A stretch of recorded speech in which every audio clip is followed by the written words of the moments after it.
Bismillahirrahmanirrahim. Assalamualaikum warahmatullahi ta'ala wabarakatuh.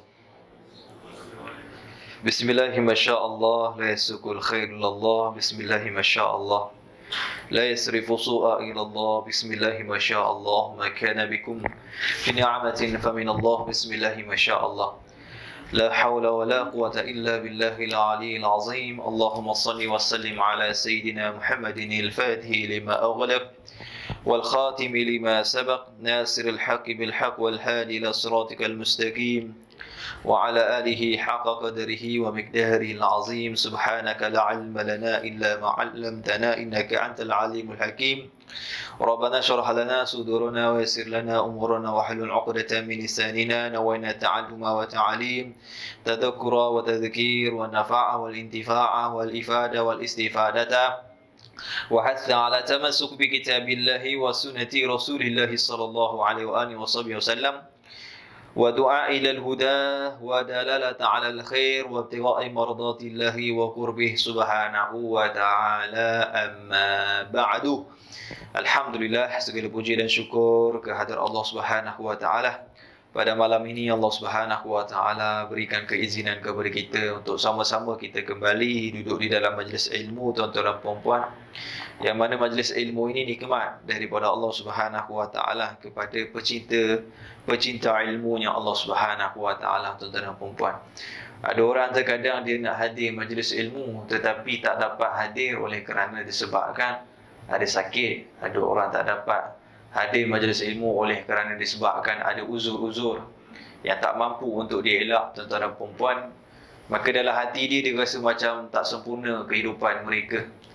Kalau tak dapat hadir majlis ilmu, tuan-tuan dan puan-puan, ketahuilah bahawasanya setiap segala sesuatu, seorang hamba apabila dia merasakan rasa kekurangan, tak dapat melakukan sesuatu untuk berdekatkan diri mereka kepada Allah Subhanahu wa taala, sebenarnya itu alamat seorang mukmin, alamat seorang yang beriman kepada Allah Subhanahu wa taala. Dia rasa bersedih kalau dia tak dapat ataupun terlepas daripada kelas-kelas. Kerana itu, tuan-tuan dan puan-puan, kita kena sentiasa mohon kepada Allah Azza wa Jalla untuk kita minta kesihatan daripada Allah Subhanahu wa taala. Seorang sahabat Nabi sallallahu alaihi wasallam datang kepada Rasulullah, "Ya Rasulullah, ajarkan aku doa yang boleh aku amalkan ya Rasulullah." Kata Rasulullah SAW, "Salillahil afiyah." Salillahil afiyah. Kata Nabi SAW, mintalah oleh kamu kepada Allah Azza wa Jalla akan kesihatan. Maka para sahabat tersebut, tuan-tuan dan puan-puan, bila dapat doa ni dia amal, bukan dia tak amal.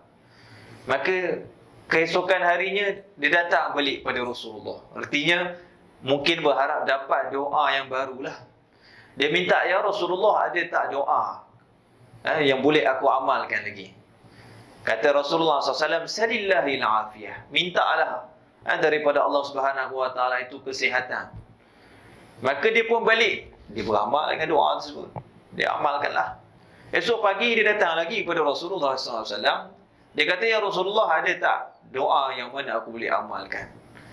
Maka kata Rasulullah SAW, "Salillahil afiyah." Mintalah kamu kepada Allah Subhanahu wa taala akan kesihatan. Masya Allah. Kerana itu, tuan-tuan dan puan-puan, kita mohon kepada Allah Azza wa Jalla, Allah sihatkan kepada kita, tuan-tuan dan puan-puan. Allah Subhanahu wa taala panjangkan umur kita dengan berkat majlis ilmu. Insya-Allah taala Allah jauhkan segala wabak dan juga penyakit pada diri kita, khususnya tuan-tuan dan puan-puan. Mudah-mudahan juga Allah jauhkan kita daripada segala bencana. Kerana akhir-akhir ni kita tengok macam-macam bencana dah timbul, tuan-tuan dan puan-puan. Nampak tak, bergegar gempa bumi, kemudian banjir di Terengganu, Kelantan, kemudian datang pula semalam banjir di Selangor, tuan-tuan dan puan-puan. Ni semua tak lain tak bukan peringatan daripada Allah Subhanahu wa taala yang bahawasanya kita ni semuanya dalam keadaan ketentuan Allah Subhanahu wa taala. Dan kita ni semuanya dalam keadaan waktu yang tertentu, yang khusus. Yang mana kalau terlepas daripada waktu kita, artinya kehidupan di dunia ni dah tak ada untuk kita berpatah balik. Nampak tak? Jadi kerana itu ada orang yang diambil nyawa, ada orang yang Allah Ta'ala kekalkan, Orang yang ambil nyawa, kalau dia dah cukup amal ibadahnya, maka orang tersebut adalah orang yang beriman, dia dapat ganjaran syahid, tuan-tuan dan puan-puan. Tapi kalau dia tidak beramal soleh, dia diambil nyawa oleh Allah Azza wa Jalla, kata para ahli ulama, itu merupakan daripada pengurangan azab Allah Subhanahu wa taala kepadanya di yaumil qiyamah. Kerana orang yang kalau diduga diuji ketika di dunia ini, kalau kita tengok dia macam dia tertipu dengan sesuatu tersebut, maka itu boleh menghapuskan dosa-dosanya. Maka di yaumil qiyamah dia tidak akan kena seteruk sebagaimana orang-orang kafir. Itu dikatakan para ahli ulama. Maka janganlah kita tengok bila orang diuji, oh ini mesti dosa banyak. Nampak tak? Mesti dosa dia banyak, sebab tu Allah azab dia. Dia kena, dia mati macam ni. Nampak? Jangan macam tu tuan dan puan-puan. Tetapi oleh kerana Allah itu nak mengampunkan dosa-dosanya. Nampak? Barangkali dia bertemu dengan Allah nanti di yaumul qiyamah, dah tak ada dah dosa tersebut. Sebab apa? Di dunia Allah Ta'ala dah diuji. Kita ni yang sihat, kita yang ni belum diuji. Rumah kita yang belum terjejas, tuan-tuan dan puan-puan, berbeza dengan rumah-rumah sahabat-sahabat kita di Kuala Lumpur, di Terengganu, di Kelantan sana.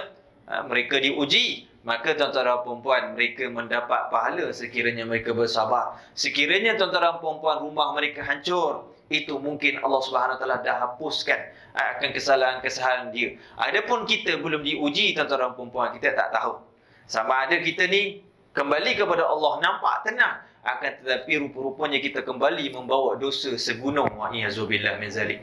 Oleh kerana itu, tuan-tuan dan puan-puan, subhanallah, mudah-mudahan Allah Ta'ala panjangkan umur kita, Allah jauhkan kita daripada segala wabak dan daripada segala penyakit. Amin ya rabbal alamin. Jadi insya-Allah taala tanpa berlengah masa, pada hari ini kita akan masuk pada hadis yang ke-24, tuan-tuan dan puan-puan.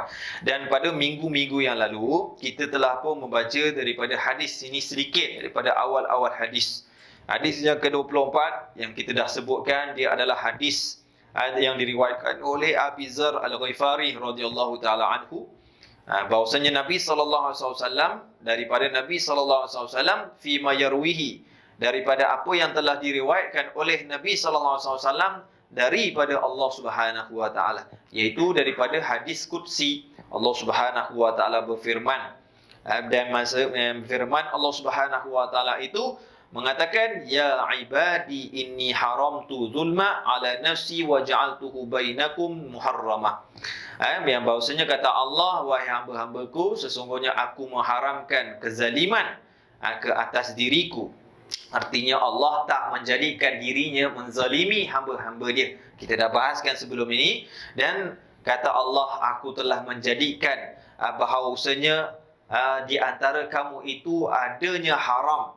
Fala tuzalimu, maka jangan kamu saling menzalimi wahai hamba-Ku, kata Allah Subhanahu wa taala. Jangan kamu menzalimi, dan kita dah syarahkan.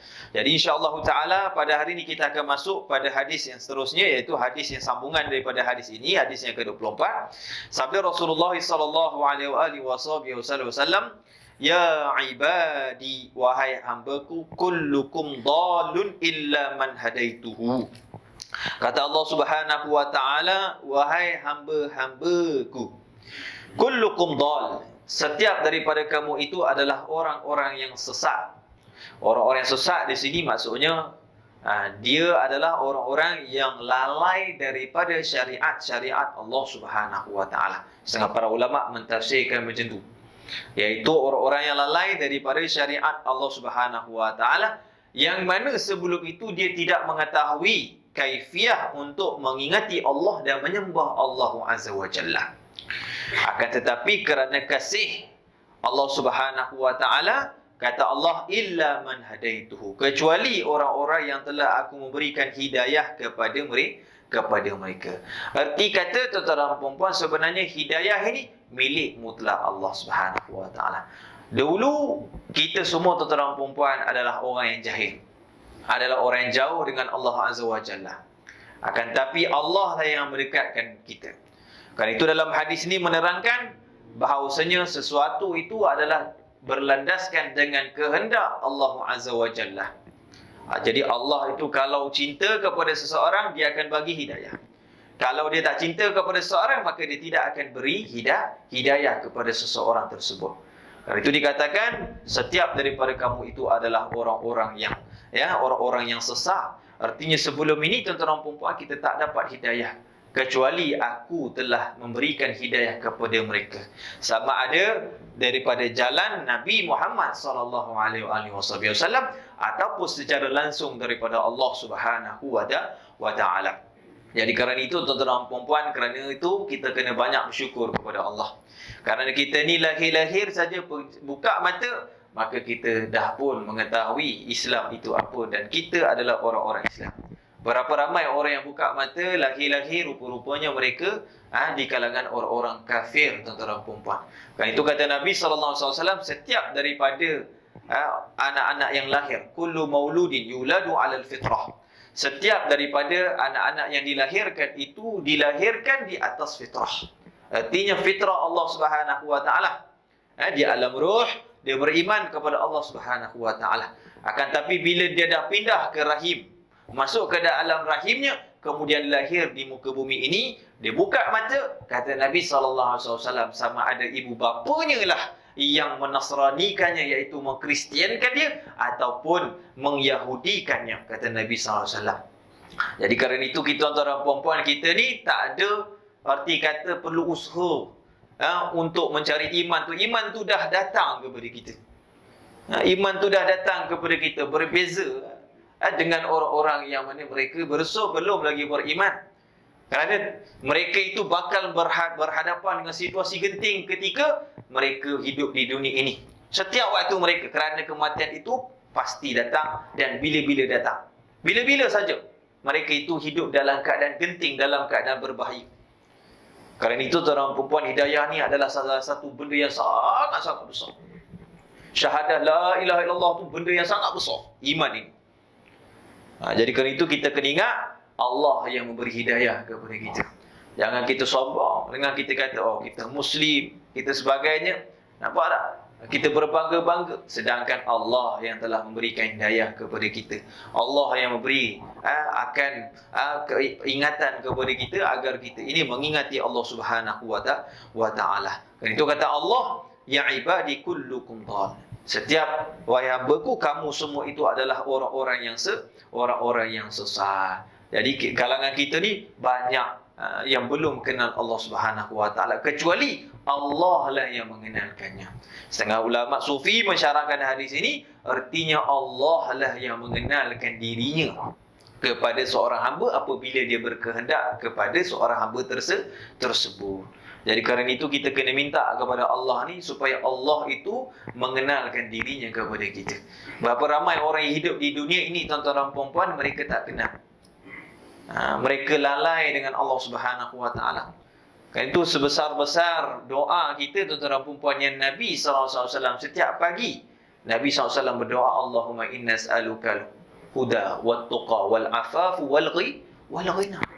Ya Allah, aku minta kepadamu akan hidayah, wat tuqa, dan juga ketakwaan, wal afaf, dan juga pepeliharaan daripadamu, wal ghina, dan juga kekayaan daripadamu. Itu Nabi SAW punya doa. Yang Nabi SAW berdoa, sering kali Nabi SAW berdoa. Jadi kerana itu tuan-tuan, dalam solat subuh pun, setiap kali kita solat subuh, apa yang kita baca? Doa kunut. Apa doa kunut yang kita baca? Allahumma hadina fi man hadait, wa afina fi man afait. Nampak tak? Allahumma hadina fi man hadait. Ya Allah, berikan hidayah sebagaimana Engkau telah berikan hidayah kepada orang-orang yang Engkau telah berikan hidayah. Jadi kerana itu tuan-tuan dan puan kena minta selalulah akan hidayah daripada Allah Subhanahu wa taala. Kerana hidayah itu datang daripada Allah Subhanahu wa taala dengan mutlak kekuasaan Allah dan kehendak Allah Subhanahu wa taala, tuan-tuan dan puan. Hatta kalau kita usaha macam mana pun terkadang, kalau Allah tak berkehendak untuk memberikan seorang itu hidayah, maka tak jadi. Dan itu Allah Subhanahu wa taala sebut kepada Nabi Muhammad, innaka la tahdi man ahbabta walakinallaha yahdi may yasha. Wahai Muhammad, sesungguhnya kamu tidak mampu memberikan hidayah dengan siapa yang kau cinta, yang kau suka, akan tetapi Allah lah yang memberikan hidayah kepada siapa yang Allah Subhanahu wa taala kehendak. Jadi hidayah ni mutlak Allah Subhanahu wa taala. Allah yang berkehendak, maka Allah Subhanahu wa taala berikan. Daripada sini juga mengajar kepada kita tuan-tuan puan-puan untuk kita sentiasa minta hidayah daripada Allah Subhanahu wa taala untuk mengenal Allah Subhanahu wa taala. Dan itu Nabi SAW berdoa. Nabi SAW juga berdoa, Allahumma arina haqqan haqqan warzuqna tiba'ah wa arina batila batilan warzuqna ijtinabah. Kata Nabi SAW, Ya Allah, tunjukkan aku kebenaran, jalan hidayah yang benar, mengenalmu, dan rezekikanlah kepada aku untuk mengikuti akan jalan hidayah tersebut, kebenaran tersebut, kata Nabi SAW. Wa arina batila batilan, dan tunjukkanlah kepada aku akan kebatilan, kata Nabi SAW, dan rezekikanlah aku untuk jauhkan aku daripada kebatilan itu. Itu kita kena sentiasa minta doa, Ya Allah berikan aku hidayah. Ada orang terkadang dia ingat dia dah dapat hidayah, dia tak perlu minta hidayah. Tuan-tuan dan perempuan, hidayah ni kita kena minta setiap hari. Setiap hari. Sebab apakah hidayah? Hidayah iaitu adalah tariqu ilallah. Perjalanan kita menuju kepada Allah, mengenal Allah, mendekatkan diri kita kepada Allah Subhanahu wa taala. Bagi orang bukan Islam, hidayah diberikan kepada mereka adalah mereka memasuki Islam dan beriman kepada Allah. Bagi orang yang dah beriman, hidayah yang dimaksudkan kepada orang beriman adalah meminta kedekatan kepada Allah Subhanahu wa taala. Karena itu kita jangan terlalu, kadang-kadang orang itu dia terlalu pandang diri dia. Dirinya lah segala-galanya, amalnya, ilmunya. Tetapi hidayah tak bertambah. Kedekatan dia kepada Allah tak bertambah. Itu Nabi SAW sebutkan bahawasanya man lam yakun, barang siapa yang tidak bertambah ilmunya, itu semakin dekat kepada Allah kecuali jauh kepada Allah Subhanahu wa taala. Artinya barang siapa yang siapa yang menambah ilmu tetapi tidak bertambah hidayah, maka dia tidak bertambah dekat kepada Allah kecuali jauh, kata Nabi SAW. Jadi kerana itu kita kena minta kepada Allah hidayah ni, sentiasa minta kepada Allah. Walaupun alim macam mana pun, alim macam mana? Rasulullah SAW, orang yang paling alim, orang yang paling banyak amal ibadah dia, tapi dia sentiasa minta Allah Ta'ala tunjukkan jalan. Dan tunjukkan jalan di sini duniawi wa ukhrawi, dunia dan juga akhirat kita. Bukan semata-mata dunia, bukan semata-mata akhirat. Kerana itu tuan-tuan perempuan, sebaik-baik doa, kalau setiap doa tu mesti doa dengan doanya. Apa doanya? Rabbana atina fid dunya hasanah wa fil akhirati hasanah wa qina adzabannar. Kata setengah para ulama tafsir mengatakan doa ini telah pun cukup syumul, menyuruh kepada seluruh permintaan seorang hamba kepada Allah. Doa dengan doa ni. Rabbana atina, ya Allah datangkan kepada kami daripada kebaikan dunia dan juga akhirat. Itu doa yang sangat hebat tuan-tuan dan puan. Minta kepada Allah Subhanahu wa taala. Kata Nabi SAW, illa man hadaituhu, kecuali orang-orang yang aku telah memberikan hidayah kepada mereka, yang Allah berkehendak memberikan iman kepada mereka dengan jalan Rasulullah sallallahu alaihi wasallam. Jadi kerja kita, kata Nabi SAW, adalah kita fastahduni, kata Allah, maka hendaklah kamu meminta hidayah daripada aku. Kata Allah, ahdakum, nescaya aku akan beri hidayah kepada kamu. Maksudnya aku berikan hidayah kepada kamu, iaitu adullukum ala turkin najah fid dunya wal akhirah, iaitu aku menunjukkan kepada kamu jalan keberjayaan di dunia dan juga akhirat, tuan-tuan dan puan-puan. Itulah dikatakan mesti kita kena sentiasa minta akan dorongan dan permintaan ataupun perjalanan kita untuk mengenal Allah Subhanahu wa taala. Jadi kerana itu kita kena sentiasa berdoa, minta kepada Allah, dan sebaik-baik doa adalah meminta hidayah. Ada orang doa tapi dia berdoa minta dunia semata-mata. Nampak tak? Tapi kalau orang yang meminta hidayah daripada Allah Azza wa Jalla, tuan-tuan dan puan-puan, kita akan tengok kehidupan mereka, dunia mereka juga Allah akan sempurnakan, dan akhirat juga Allah Subhanahu wa taala akan sempurnakan.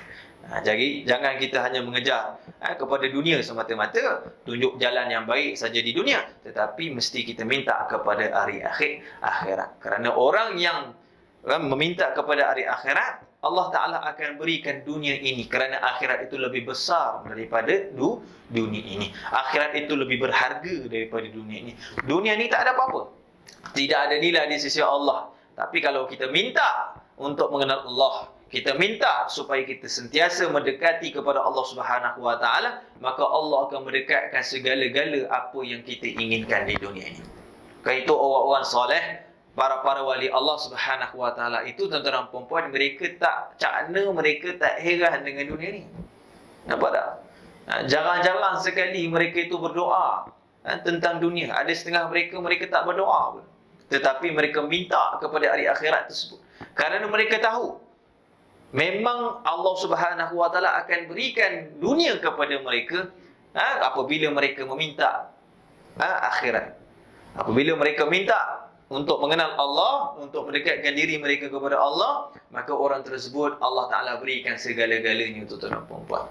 Sebagaimana kalau orang tersebut ahli ilmu, belajar ilmu, dia minta untuk mengenal Allah, untuk mendekatkan diri kepada Allah, maka Allah akan ajarkan ilmu-ilmu yang dia tak faham.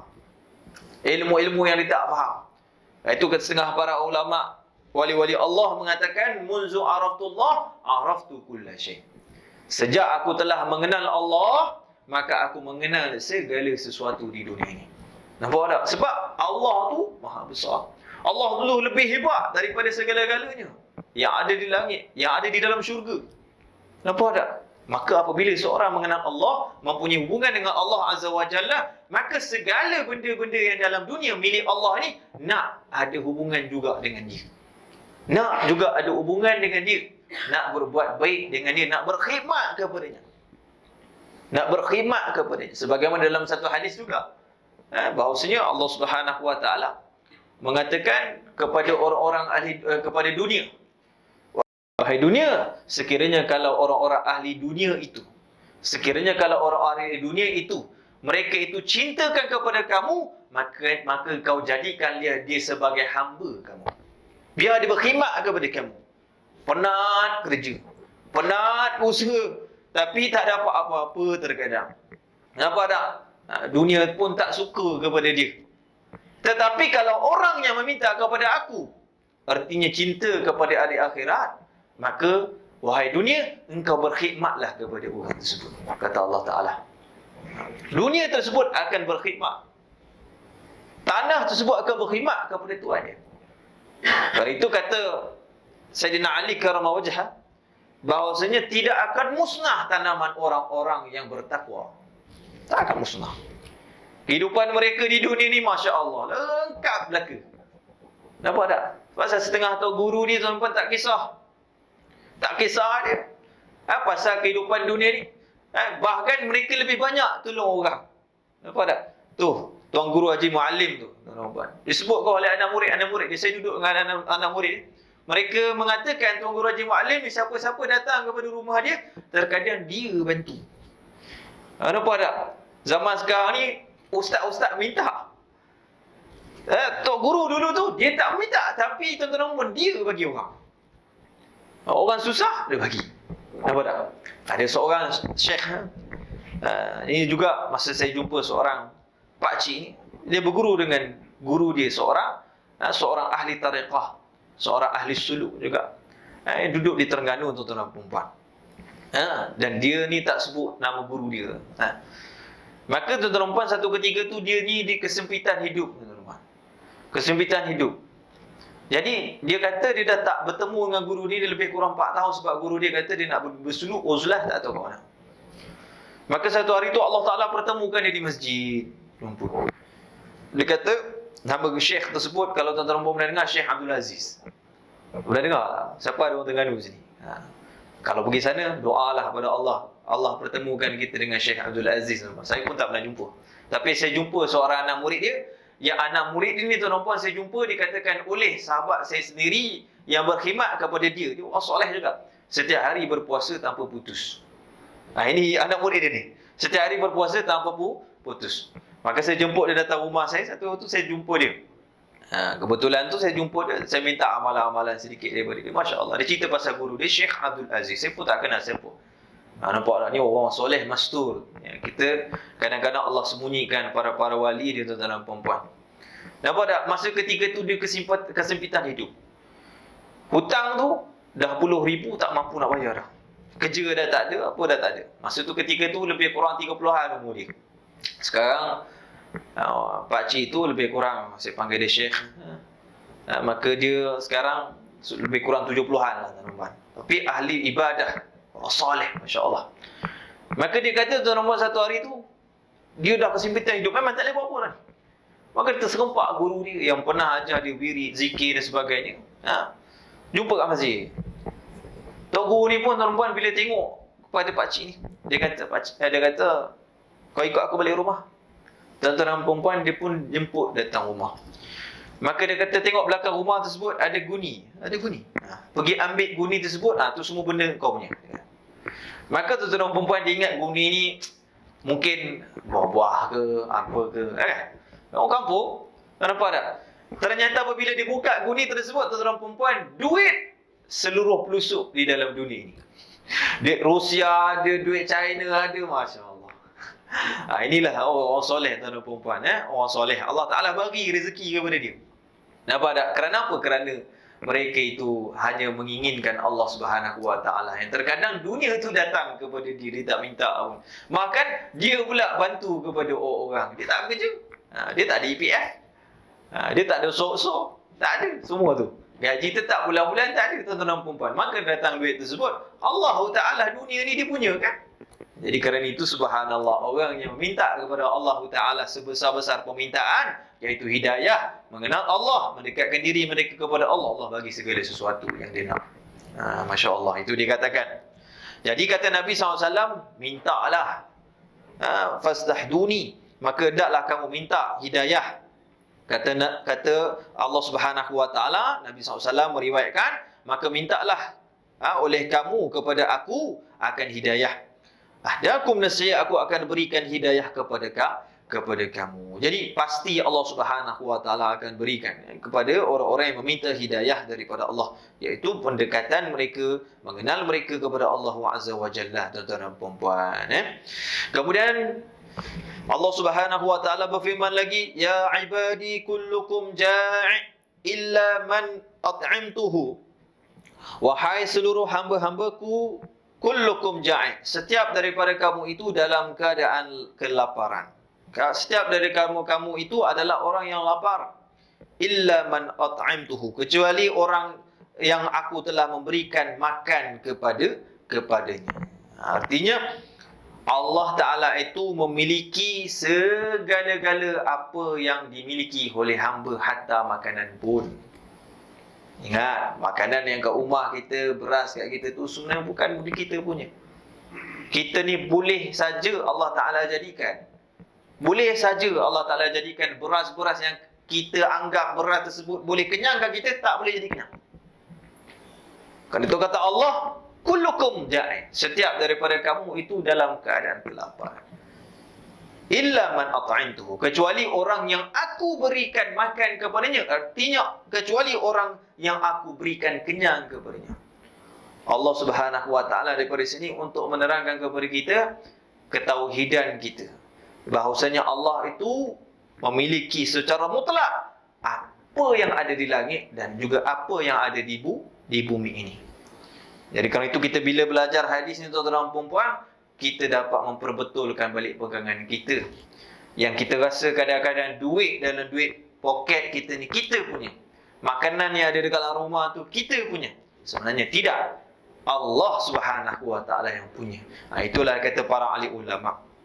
Dan Allah Subhanahu Wa Taala lah, artinya daripada sini Allah mengatakan, akulah yang memberikan rezeki kepada seorang hamba tersebut dengan keadilan Allah dan juga kelebihan daripada Allah Subhanahu wa Ta'ala. Maka tidak ada sesiapa pun yang mampu untuk memberikan rezeki kepada kita pada hakikatnya. Walaupun suami kita bekerja, dia usaha, dia dapatkan duit tersebut, dia bagi duit poket kepada kita, sebenarnya itu datang daripada Allah Subhanahu Wa Taala. Allah Subhanahu Wa Taala yang berikan, bukan suami kita, tuan-tuan dan puan-puan. Suami kita itu hanyalah sebab saja. Tetapi tuan-tuan dan puan-puan, al-musabbib yang menjadikan sebab tersebut adalah Allah Subhanahu Wa Taala. Maka janganlah kita risau.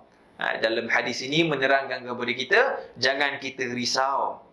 Sebab Allah Subhanahu Wa Taala sentiasa memberikan rezeki kepada seorang hamba tersebut. Kata para ulama, selagi mana seorang tersebut masih hidup, rohnya masih berada di dalam jasad, selagi itu rezekinya sentiasa mengalir. Jadi jangan risau, sebab Allah Taala yang bagi rezeki.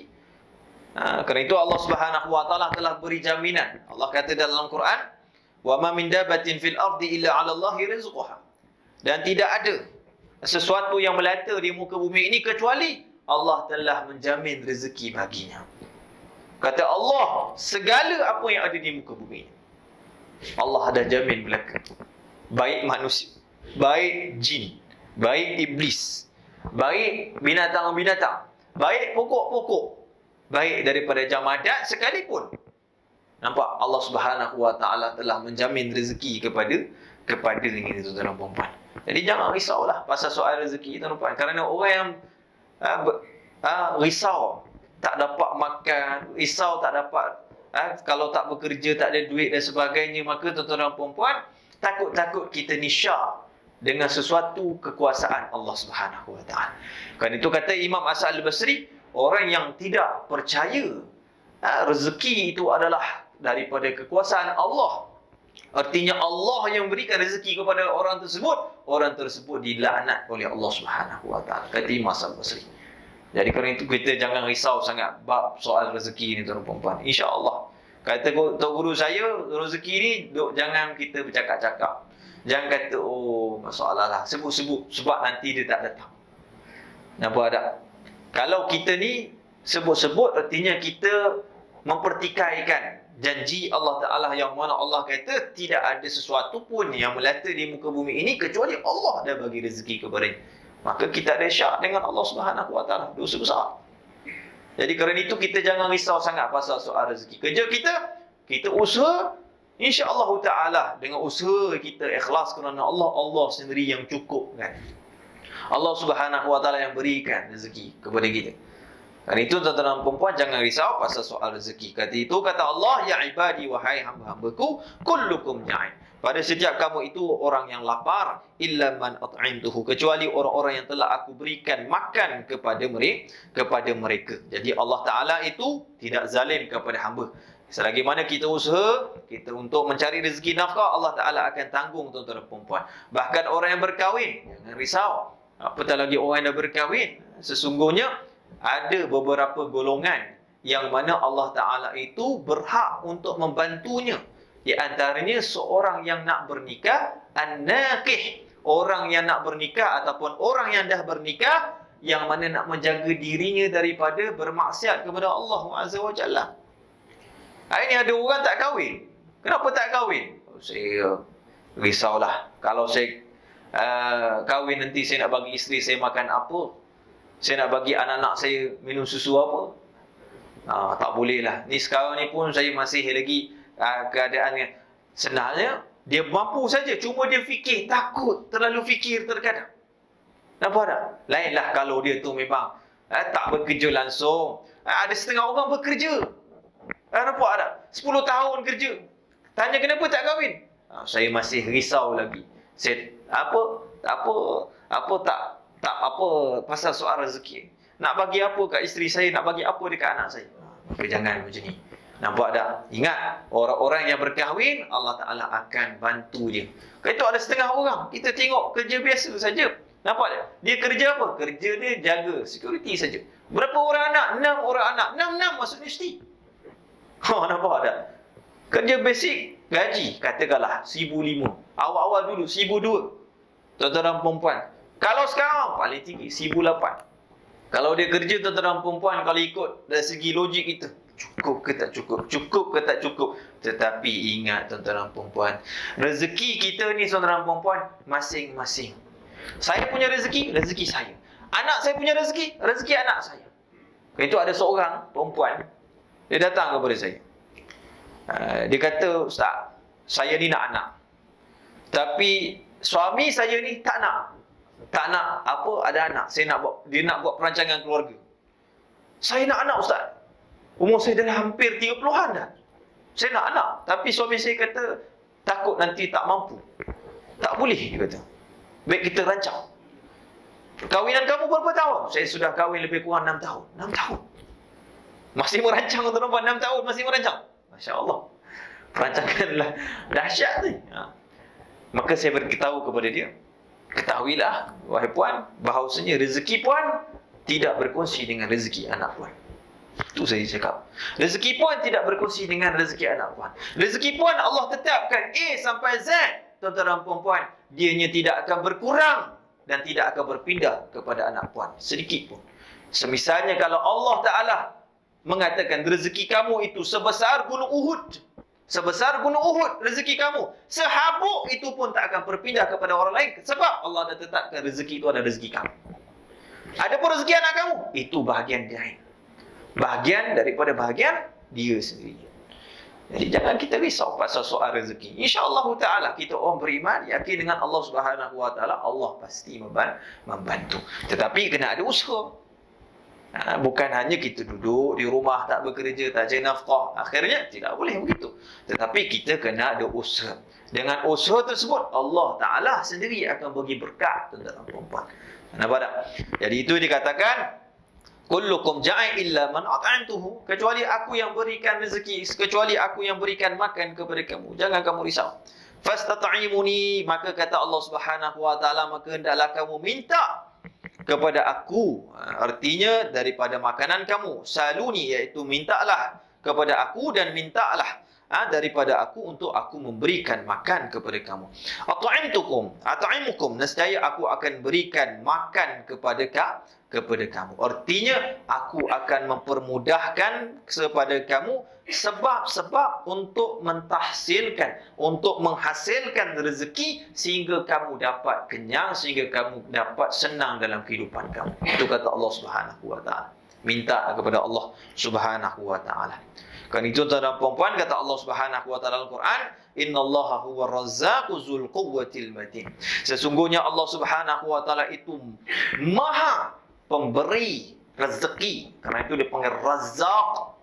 Artinya Allah sangat maha pemberi rezeki, tuan-tuan dan puan-puan. Allah nak menerangkan Allah ni memang akan berikan rezeki yang banyak kepada hamba-hamba ni. Jangan risau, kata Allah. Nampak tak? Jadi kerana itu tuan-tuan dan puan-puan, jangan risau pasal soal rezeki, tuan-tuan dan puan-puan. Sebab Allah Ta'ala itu mampu untuk menjadikan segala sesuatu, terkadang tanpa sebab pun. Kadang-kadang tanpa sebab pun Allah Ta'ala bagi. Nampak tak? Sebagaimana bahawasanya rezeki Allah Ta'ala berikan kepada Nabi Musa AS. Nampak tak? Nabi Musa berdiri dengan umat dia dalam keadaan kering kontang, padang pasir yang kering kontang, tuan-tuan. Maka umat-umat dia mengadu, tidak ada air lagi. Dah tak ada air. Maka kata Allah Subhanahu Wa Ta'ala, fadrib bi'asaqal hajar.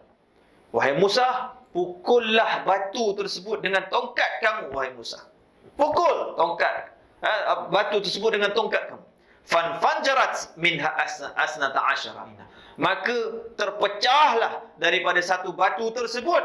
Kata Allah Subhanahu Wa Ta'ala dalam surah Al-Baqarah, fanfajarat minha asnata asyara. Terbukalah 12 mata air, tuan-tuan dan puan-puan. Wa qad alima kullu unasin mashrabahum, kata Allah. Maka setiap daripada kabilah sudah pun mengetahui, mencukupi dengan apa minuman-minuman mereka, kata Allah Subhanahu Wa Ta'ala. Tanpa sebab terkadang. Jadi kerana itu kita kena ajar diri kita, terkadang tanpa sebab pun Allah Subhanahu Wa Ta'ala datangkan rezeki kepada kita, tuan-tuan dan puan-puan. Jadi kerana itu kita ni kena ingat Allah yang memberikan rezeki. Mintalah rezeki kepada Allah Subhanahu Wa Ta'ala, tuan-tuan dan puan. Jadi itu bagi orang-orang yang terkadang Allah Ta'ala berikan rezeki tanpa sebab. Ada juga orang yang Allah bagi rezeki tetapi dengan sebab. Seumpamanya macam kita ini. Kerana apa? Kerana kata para ulama, orang-orang yang mana mereka itu berjalan di atas tajrid. Mereka yang sentiasa berjalan di atas tajrid, artinya hanya meminta kepada Allah Azza wa Jalla, maka Allah Subhanahu wa taala akan memperjalankan di atas tajrid. Artinya Allah Taala akan memperjalankan tanpa sebab. Orang yang kalau dah memang kehidupan mereka terkadang memang hanya bergantung kepada Allah Azza wa Jalla, maka terkadang mereka itu tuan-tuan perempuan Allah Taala berikan tanpa sebab Allah berikan. Sebab apa? Kebiasaan mereka macam tu. Dan ini laha maqam, orang-orang yang mempunyai darjat di sisi Allah Subhanahu wa taala.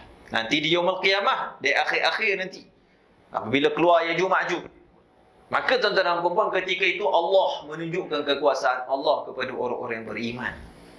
Yang mana orang beriman mengikuti Imam Mahdi Al-Muntazar, tuan-tuan dan puan-puan, ketika itu tidak ada tanaman, tidak ada air.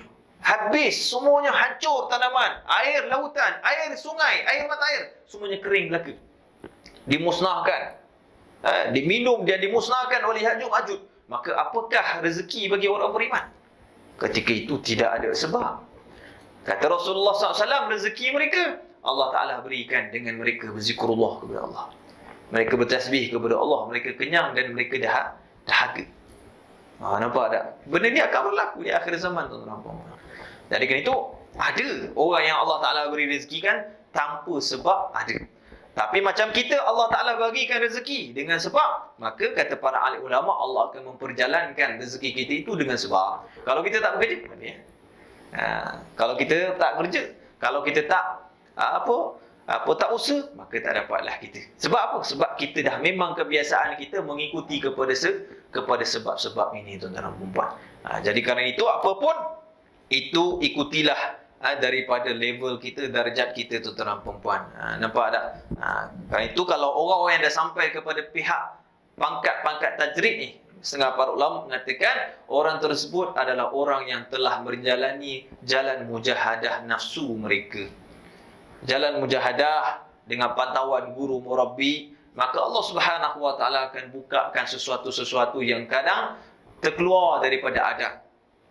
Kerana itu, tuan-tuan dan puan-puan, banyak orang-orang soleh Allah Ta'ala berikan rezeki macam itulah. Kerana itu kita kena ajar diri kita, tuan-tuan dan puan-puan, sedikit demi sedikit improvement i'tiqad kita, pegangan kita kepada Allah Subhanahu wa taala. Dalam hadis ini juga mengajarkan kepada kita untuk kita bertawakal dan dengan rezeki dengan Allah Subhanahu wa taala, yang Allah Taala akan berikan rezeki kepada kita. Maka kata Allah Subhanahu wa taala, maka mintalah daripadaku rezeki, nescaya aku akan berezekikan rezeki kepada kamu, tuan-tuan dan puan-puan. Jadi jangan risau pasal soal rezeki. Kalau kita dah belajar, dah dengar daripada hadis ini, lepas ni insya-Allah taala jangan kita syak dengan rezeki, tuan-tuan dan puan-puan. Pernah satu ketika Imam Yazid Al-Bustami ni, dia datang satu masjid, dia solat. Maka ketika itu lepas habis solat, dan dia solat di belakang seorang imam masjid tersebutlah. Imam yang dilantik oleh sultan, oleh qadi, oleh mufti untuk menjadi imam di masjid tersebut. Maka Imam Yazid Al-Bustami ni, lepas habis solat, tiba-tiba imam tersebut datang kepada Imam Yazid ni. Dia kata kepada Yazid Al-Bustami, "Wahai Yazid," dia kata, "sekiranya kalau engkau ni pergi bekerja, itu lebih baik untuk engkau." Dia kata. Maka Yazid Al-Bustami ni terus mengatakan, "Kalau aku tak bekerja, apakah aku tidak akan diberikan rezeki oleh Allah?" Imam tersebut, "Iyalah, kalau engkau tak bekerja, macam mana kau nak dapat rezeki?" Maka Imam Yazid Al-Bustami, tuan-tuan dan puan-puan, dia solat balik. I'adah solat dia ulang balik solat. Contohnya kalau solat Zuhur tu, dia ulang balik solat Zuhur. Maka lepas habis solat tu, orang tanya, "Kenapa kau solat balik?" Dia kata, "Sesungguhnya aku tidak mahu solat dengan orang yang syak dengan rezeki Allah Ta'ala." Macam mana kamu boleh jadi imam? Kamu syak dengan rezeki Allah Subhanahu wa taala. Nampak tak? Sebagaimana ada seorang juga imam. Ketika mana dia sedang imam, kemudian lepas habis solat, ada datang seorang yang macam berpelajaran sedikit lah. Dia kata, "Kamu ni duduk di masjid saja." Pada zaman dulu terkadang tak dapat upah tu nampak imam ni. Setengah tu memang lillahi ta'ala. Nampak tak? Memang lillahi ta'ala, orang zaman dulu lah. Orang zaman dulu. Mereka lillahi ta'ala. Mereka dapat rezeki tu pun kadang-kadang ada orang bagi, orang sedekah dan sebagainya, maka mereka ambil. daripada bantuan-bantuan tersebut. Ada kalau mereka kemampuan, mereka bekerja. Zaman dulu. Maka datanglah seorang macam berpelajaran sikitlah. Orang kata orang yang ada sijil-sijil. Nampak tak? Terkadang mereka pandang benda-benda macam ni.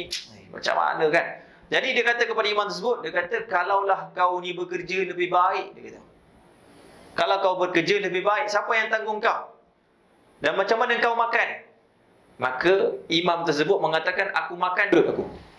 Artinya aku masukkan makanan tu daripada mulut lah. Kata lelaki tersebut, itu dah ma'ruf.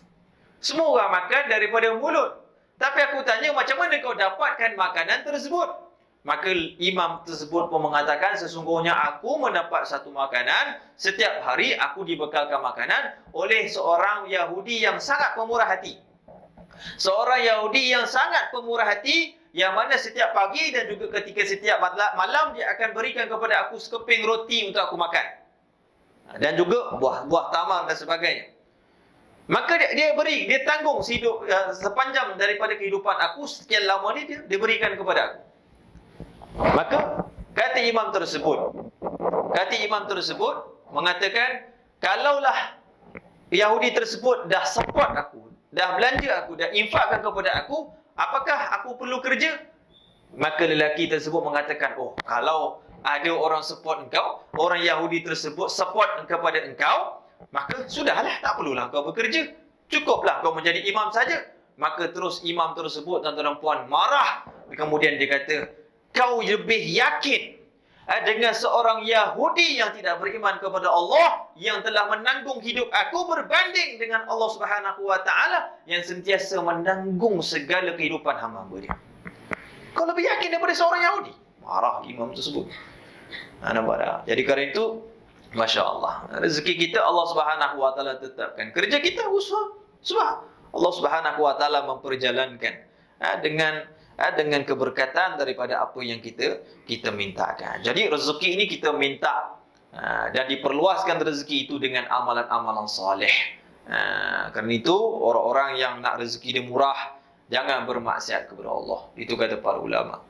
Orang-orang yang bermaksiat kepada Allah, hidupnya susah, rezekinya susah masuk. Nampak tak? Kalau dia sedang belajar, susah dapat ilmu. Ilmu ni rezeki, tuan-tuan. Kalau orang yang suka berzikir, tak dapat halawatul ibadah, tak dapat rezeki daripada kemanisan zikir dia.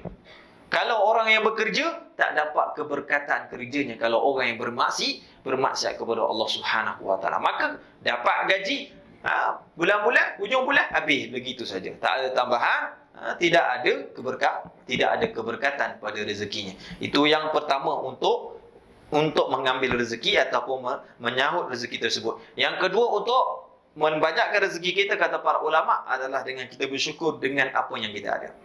Kayak itu kata para ulama, bahawasanya asyukru qaidul mawjud wa saydul mafqud. Kata para ulama, syukur itu adalah mengikat nikmat yang telah ada dan juga memancing, mendatangkan nikmat yang belum ada.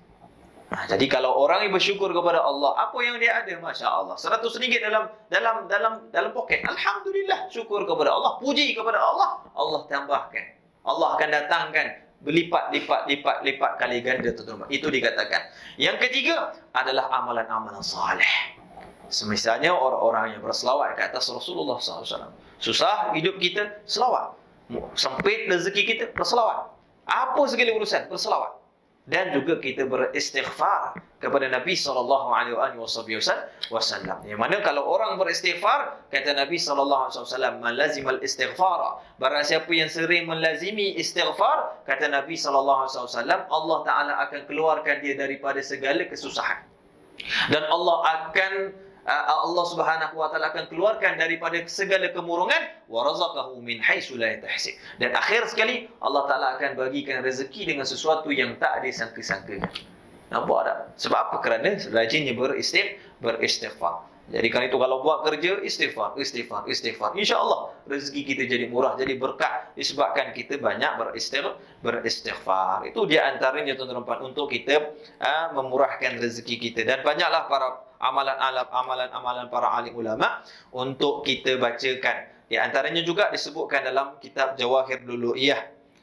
disebutkan dalam satu hadis yang diriwayatkan Imam At-Tabarani di dalam Awsatnya, disebutkan oleh Rasulullah SAW, man qala iza asbaha wa iza amsa, barang siapa yang berkata ketika waktu pagi dan ketika waktu petangnya, Allahumma anta khalaqtani wa anta tahdini wa anta tut'imuni wa anta tuskini wa anta tumituni wa anta tuhyini, lam yas'alallahu syai'an illa atahu. Kata Nabi SAW, siapa yang baca doa ni, iaitu Allahumma anta khalaqtani, ya Allah, engkau yang menciptakan aku, wa anta tahdini, dan engkaulah memberi hidayah kepada aku, wa anta tut'imuni, dan engkaulah yang memberi makan kepada aku, wa anta tuskini, dan engkaulah yang telah memberi minuman kepada aku, wa anta tumituni, dan engkaulah yang mematikan aku, wa anta tuhyini, dan engkaulah yang menghidupkan aku. Kata Nabi SAW, la yas'alallahu, orang tersebut dia tidak meminta kepada Allah Azza wa Jalla sesuatu pun, illa atahu, kecuali Allah Ta'ala akan berikan segala apa yang dia minta.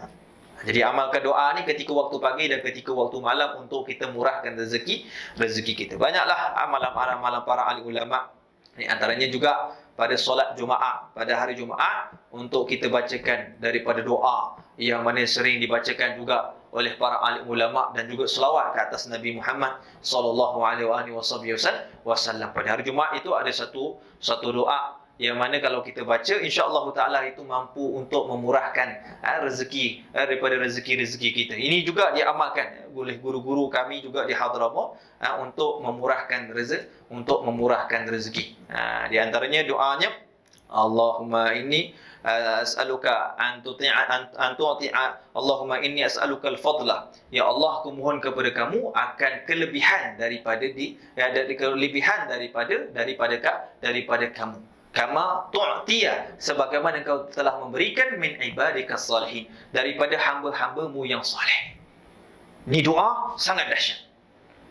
Kalau orang berdoa meminta sebagaimana diberikan kepada orang saleh, maka insya-Allah taala rezeki jadi murah. Itu kesetengah para ulama, kerana orang saleh orang yang sentiasa diberikan rezeki yang melimpah ruah, orang saleh. Jadi kerana itu tuan-tuan, banyaklah di antara doa-doa dan juga zikir-zikir yang boleh kita amalkan. Jadi insya-Allah taala nanti kita akan kongsikan pada kuliah-kuliah kita yang lain, insya-Allah taala. Mudah-mudahan daripada hadis yang disebutkan oleh Nabi SAW dan hadis qudsi ini menambahkan keyakinan kita kepada Allah Subhanahu wa taala, menambahkan akan usaha kita ini kebergantungan kita kepada Allah Azza wa Jalla, dan Allah jadikan kita orang-orang yang berjaya di dunia akhirat. Amin ya rabbal alamin. Rabbana atina fid dunya hasanah wa fil akhirati hasanah wa qina adzabannar. Wa sallallahu ala sayyidina Muhammadin nabiyil ummi wa ala alihi wa sahbihi wa baraka wa sallam. Walhamdulillahi rabbil alamin wal 'afu minkum, wallahu a'lam.